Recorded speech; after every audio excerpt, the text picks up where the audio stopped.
E hoje iremos falar sobre os fundamentos para remir o tempo. Sabemos a importância que temos de ter tempo para tudo nessa vida. Mas antes de dar continuidade a esse vídeo, eu quero te pedir, se você não é inscrito no nosso canal, se inscreve, é rapidinho, dá seu like e compartilha para que esse conteúdo poderoso alcance mais pessoas. O tempo de vida que temos é o nosso bem mais precioso. Se não cuidarmos dele, perdemos a oportunidade de cumprir o nosso propósito. Cada dia e hora são muito importantes para a construção dos nossos sonhos e realizações. Não podemos negligenciar nenhum minuto de nosso tempo, bem como nenhuma das nossas decisões. Tudo é importante. Quando um arqueiro quer acertar um alvo, sua mira tem que estar perfeitamente calculada. Se ele mover a flecha 1 milímetro para um lado, só 1 milímetro, a flecha passará longe do alvo. Nós não somos frutos do acaso, somos criados por Deus para vivermos um propósito específico.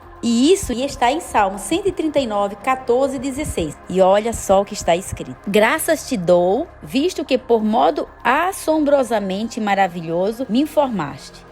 As tuas obras são admiráveis e a minha alma sabe muito bem. Os meus ossos não se foram encobertos, quando no culto fui formado e entretecido, como das profundezas da terra. Os teus olhos me viram a substância ainda informe, e o teu livro foram escritos todos os meus dias, cada um deles escrito determinado, quando nenhum deles havia ainda. Meus irmãos, a palavra de Deus é maravilhosa. Antes mesmo que nascermos, Deus já havia escrito um plano para nós.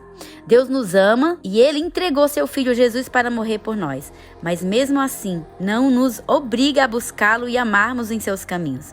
O salmista de fato afirmou que Deus projetou uma história para nós. No entanto, somos nós que devemos decidir se andaremos conforme a determinação de Deus ou não. Ninguém nunca poderá dizer que Deus o abordou com uma arma para assaltar sua vida.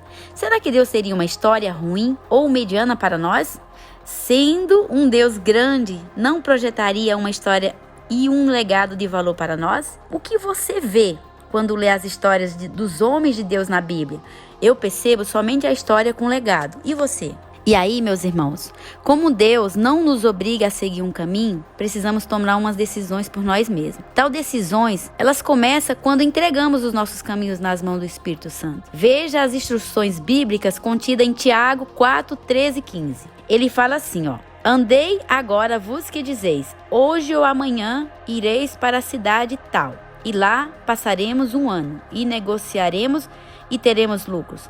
Vós não sabeis o que sucederá amanhã, que é a vossa vida? Sois apenas como neblina, que aparece por um instante e logo se dissipa. Em vez disso, desvieis dizer, se o Senhor quiser, não só viveremos, como também faremos isso ou aquilo. Por essa passagem, compreendemos a importância de colocar Jesus em tudo o que fizemos. Daí, meus irmãos, chegamos à conclusão que Jesus é a nossa fonte de vida. Ele é o nosso Salvador para todas as coisas. É uma parte dessa salvação está relacionada ao nosso tempo. Quando colocamos nossa vida nas mãos de Jesus, somos conduzidos por caminhos alinhados ao nosso propósito. Como você já sabe, foi Ele quem nos fez. E é justamente por esse motivo que Ele saberá nos conduzir para o cumprimento da história e de Deus para conosco. Com Jesus ganhamos tempo e não o contrário. Com Jesus podemos ter uma vida longuíssima, como Abraão, Isaac, Jacó. Podemos construir as 365 páginas do nosso ano com clareza e resultado. A ação de Jesus para com o nosso tempo é importante, pois o diabo procurará nos distrair. Portanto, hoje eu quero apresentar a você 5 chaves para você gerir o seu tempo com qualidade e fazer tudo aquilo que tem que ser feito para que Deus possa te abençoar. Há pouco aprendemos que Jesus é o centro. Sem Ele não há como aplicarmos nada em nossas vidas. Podemos ter 1 milhão de chaves para a produtividade, mas sem Ele não produziremos nenhum dos frutos eternos e genuínos. O próprio Jesus disse, sem mim nada podereis fazer. Está em João 15:15. Ainda que sejamos campeões da produtividade, não conseguiríamos gerar esses frutos. Assim, depois de colocarmos Jesus no centro, eu apresento a vocês as seguintes chaves. E a primeira chave é: tenha um plano. O homem não vive para si na terra. Chega um determinado momento em que seu corpo já não aguenta mais. Antes de parar definitivamente, ele estaciona por fraqueza ou limitações.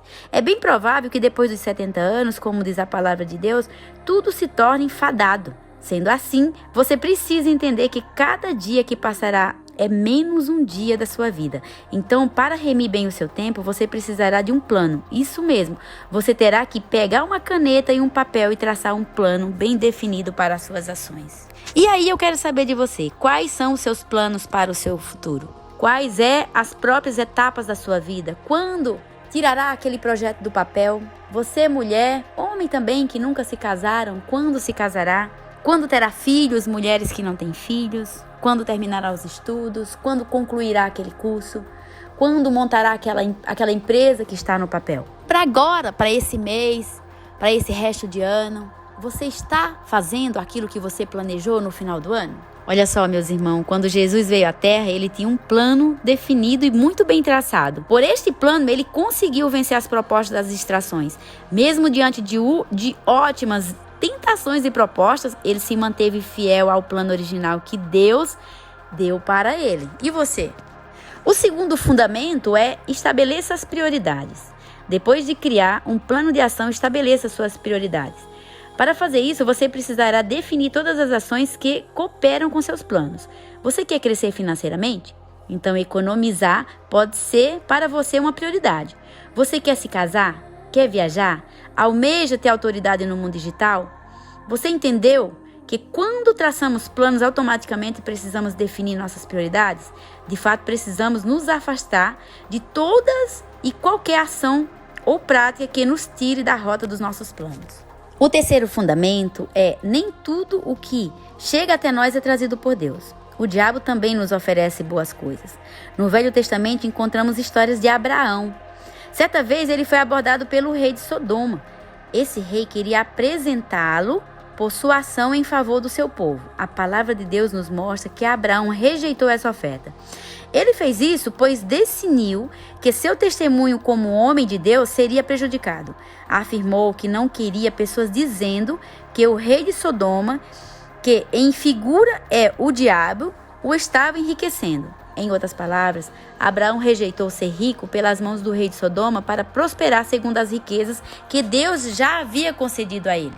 Você precisa seguir a paixão por Jesus e por seu propósito.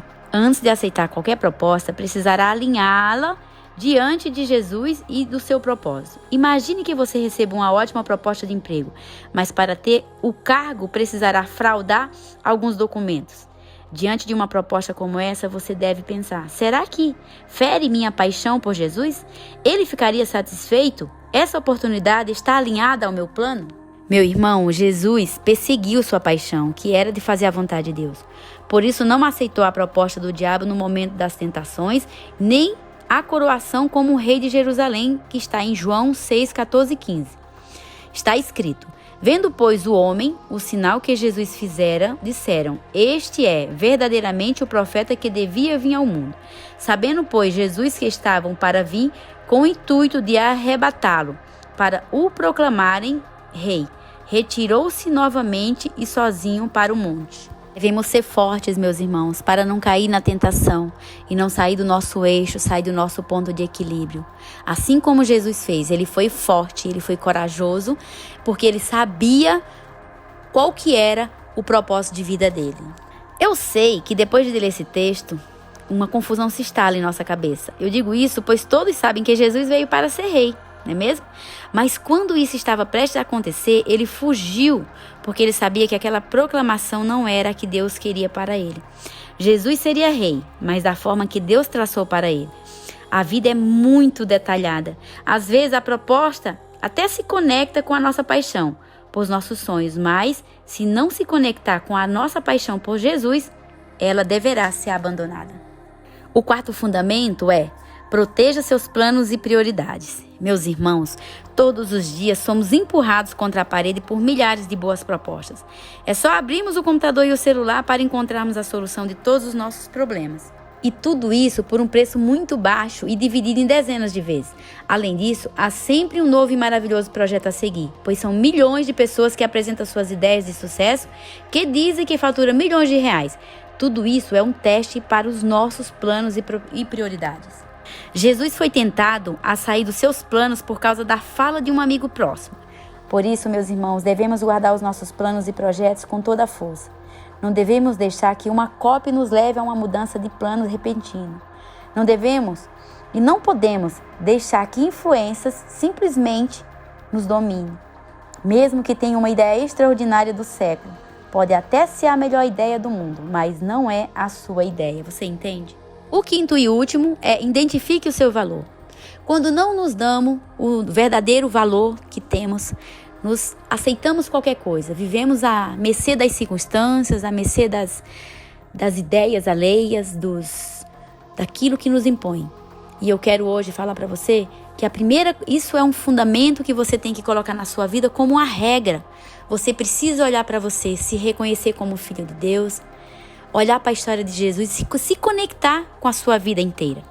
Não podemos deixar com que os outros invadam o nosso campo energético, a nossa missão de vida, o nosso propósito, tentando influenciar de maneira contrária. Muitas vezes, as pessoas tentam fazer isso não por maldade, mas simplesmente por não conhecer a sua história e não saber o que está dentro de você. Então, não permita isso. O Espírito Santo, meus irmãos, ele se move em você. Não aceite viver uma vida sem dignidade, sem santidade, sem prosperidade, sem poder, sem amor, sem visão, sem paixão, sem frutos eternos. Não se abale, mesmo diante da dor, pois o sofrimento não diminui o seu valor. Uma nota de R$100 amassada, por exemplo, continua valendo R$100. Você não perde o seu valor, nunca e jamais perderá por qualquer coisa que aconteceu na sua vida. Não importa o que você viveu, não importa o que você passou, não importa o cenário que você se encontra. Dê-se o devido valor. Seja feliz, que Deus abençoe a sua vida grandemente, que você continue trilhando o caminho de Jesus Cristo aqui na Terra. Um grande abraço para você.